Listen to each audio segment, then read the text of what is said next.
GHMC ఎన్నికల ఓట్ల కోసమే ఎన్టీఆర్ విగ్రహాన్ని సీఎం రేవంత్ ఆవిష్కరించారని రామచంద్రరావు ఆరోపించారు. ఎన్టీఆర్ను అవమానపరిచిన కాంగ్రెస్ కు ఆయన గురించి మాట్లాడే అర్హత, హక్కు లేదన్నారు.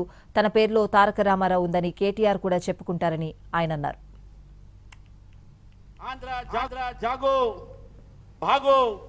అటువంటి మాటలు మాట్లాడిన నాయకులు మీకు ఈరోజు ఎన్టీ రామారావు గురించి కానీ తెలుగు వారి గురించి మాట్లాడే అధికారం లేదు. ఎన్టీ రామారావు గారు బొమ్మ పెట్టుకొని మీరు ఏదో రాజకీయ లబ్ధి పొందుతా అంటే ఇటువంటి ఒక రాజకీయంగా ఆలోచన మన తెలుగు వారికి చాలా పెద్ద ఆలోచన. మీ నాటకాలన్నీ కూడా వాళ్ళు అర్థం చేసుకుంటున్నారు. ఈ నాటకాలు ఏం పనిచేయవు.